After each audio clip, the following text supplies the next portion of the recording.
Меня зовут Гульмира, так коротко можно Гуля. Я проживаю в этом доме очень много лет, можно сказать, уже 16 будет в этом году. Я изначально попала к Вадиму в 2000 году, мне было 10 лет, и тогда у Вадима был свой детский дом в Карабалте. Много детей нас было, но почему-то он выделял именно меня. Я вот любил по утрам прибегать к нему в кабинет, и он наливал мне чай, мы с ним сидели, пили чай, я могла ему рассказать, пожаловаться, где мне кто обидит.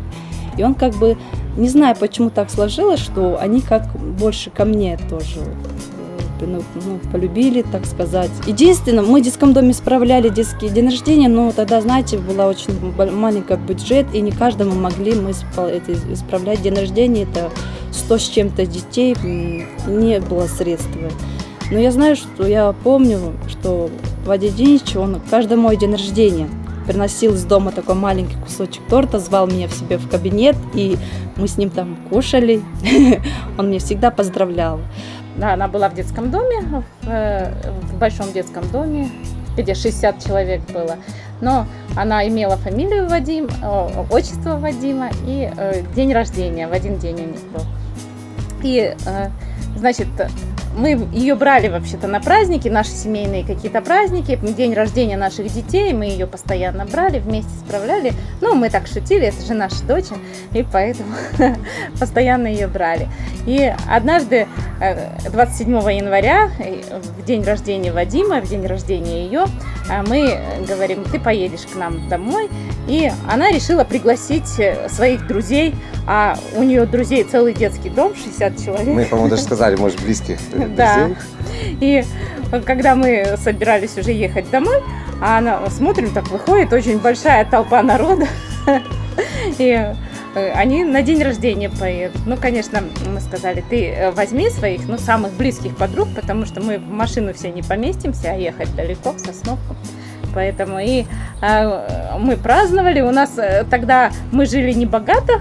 У нас была банка Юпи, развели мы. И наша бабушка Вадима, мама, она испекла торт.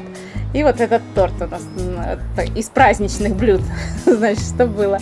И мы так весело проводили время, играли. А потом на следующий день нужно было уже ехать в детский дом, возвращаться, Вадиму на работу. И когда стали все выходить из дома, и мы смотрим, что-то там Гуля тормозит. И у нее такие глаза были, мы сразу, очень говорящий взгляд, мы прочитали, что мне опять уходить, да, и для нас стало понятно, что она хочет остаться. И просто невозможно было как-то по-другому сделать. И мы опять, не договариваясь с Вадимом, решили, что она Я думаю, иногда останется. детский взгляд, он говорит гораздо больше, потому что ребенок, ему очень трудно внутри понять эту ситуацию. И то, что одновременно мы услышали с Наташей, что ребенок сказал, это мой дом, я хочу, чтобы у меня были папа и мама. Это был ключевой момент, наверное, для нашего становления как родителей. И здесь вообще в нашей работе, может быть, в нашем служении произошел переломный момент, когда мы действительно поняли, что интернат и детский дом – это не выход для того, чтобы помогать ребенку. Может быть, это такой временная помощь, но мы точно услышали, что каждый ребенок, он хочет жить в семье, и для него очень важно кого-то называть папа и мама. И вы знаете, с Гулей было очень интересно, что сам юридический процесс удочерения он произошел 18 лет. Вообще-то было очень кстати, что пришло это решение оставить Гулю. У нас на тот момент уже были мальчики, которые жили с нами. И мне нужна была очень помощь, женские руки. И только дочь наша старшая была, тогда ей было 12 лет, и я. И когда Гуля у нас осталась, и она помогала нам и по кухне, и детей нянчила, и дети наши младшие, которые родились здесь, в Сосновке, Гуля их выненчила. И поэтому мы действительно, она сразу влилась, как будто она и была в нашей семье. Потом по современнее, когда папа уже вырастил достаточно детей, а он уже решил открыть здесь, в Сосновке, свой ну, такой небольшой детский дом по типа семьи, чтобы как бы не так, как в детском доме, да, в детском доме за тебя все сделают. А тут надо учиться к жизни, да, готовить. Вот мы здесь, меня научили готовить, и стирать, и к чистоте, как бы, и как бы я всему научилась именно здесь. Наталья Борисовна, она была мне мамой. И лет 18 они меня удочерили официально. Но мы жили нормально и даже не думали о том, чтобы там оформлять официально наши бумаги, потому что мы чувствовали себя родителями, она чувствовала себя дочерью. Но был такой момент, когда у меня сестра в Америке живет, и мы просто разговаривали о том, а что если мы поедем в Америку там, и такой тоже была немая сцена, как бы, но очень говорящая сцена, когда мы поняли, что она боится, что мы уедем, и она останется здесь одна. Сказали, ты потом прилетишь, тогда у меня был страх, можно сказать, очень сильный, я боялся, что они уедут, а я останусь тут. Я думала, как, и плакала по ночам очень сильно. И тогда мы действительно подумали о том, что нужно оформить официальные бумаги, дать ей статус дочери, потому что мы даже подумали о будущем.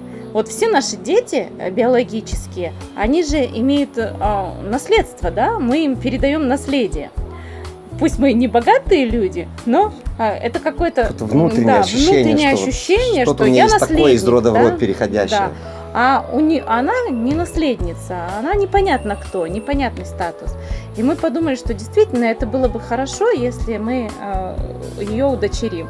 И когда мы пошли к юристу, и нам сказали, вообще-то вам нужно было ее удочерять, когда ей не исполнилось 18 лет. А ей буквально вот месяц назад исполнилось 18 лет, и мы вот решили ее удочерить. И мы стали искать варианты, как-то же можно это сделать. Не важно, что ребенок, он стал старше, он же все равно может, она действительно наша дочь, это надо как-то зафиксировать официально. И тогда нам сказали, что нужно обращаться в суд. В то время еще опекунство и всякие такие вещи, они проходили не через суд. Даже усыновление, оно было просто по решению там местных органов, да, комиссии. И когда мы пошли в суд, и многие нас не понимали, в частности юристы, адвокаты, вообще люди говорят, да в чем проблема вообще, зачем это вам? Подумаешь, записать в свидетельство о рождении имена родителей, зачем это? Но мы настаивали все равно на этом. И потом назначили нам дату суда, и перед этим судом однажды ночью мы на нижнем этаже спим, а Гуля и девочки, наверное, на втором этаже. И мы просто такой плач душераздирающий услышали среди ночи. Мы так испугались, и во мгновение ока мы туда залетели наверх, потому что думали, что-то ужасное произошло, потому что крик вот такой был. И оказалось, что Гуля спит, и она во сне плачет, рыдает. Я ее разбудила, говорю, доча, что произошло, что произошло? Она говорит, мне сон приснился. Мы ее успокоили, и потом утром я ее стала спрашивать, говорю, Гуля, а что тебе приснилось? Она говорит, мне приснилось, что на суде мне сказали, что это невозможно, чтобы я стала вашей дочерью. Мы ее настроили, говорим, ничего такого нет, люди понимают, все нормально. И когда был сам судебный процесс, для нее это было, я так чувствовала, что для нее это было пыткой. Она очень боялась, что действительно ей откажут. Но нормально все, отнеслись люди, они поняли нашу задумку, задачу, и они сказали, действительно, ты уже много лет живешь с этими родителями, и ты их считаешь папой и мамой, и, в общем, мы вот таким образом ее удочерили. И я благодарна Вадиму, благодарна Наталье, что они меня вот вырастили, дали образование. Я училась и закончила 9 классов. Я очень поздно пошла в школу. Я в 11 лет только пошла в 1 класс, так как я не ходила до этого в школу. И я еще плохо понимала русский тогда. И мне очень тяжело давалась учеба, но, слава богу, я отучила 9 классов. Потом пошла учиться на парикмахера, почему-то мне нравилось, и родители меня отправили учиться. Но потом что-то мне уже перехотелось, не так мне понравился. Знаете, здесь как в семье право. Ну, но если в детском доме там есть режим, то здесь этого нету. Здесь в любой момент ты можешь зайти на кухню, попить чай. И по режиму ты не ложишься там в 6-7 спать. И ну как дома.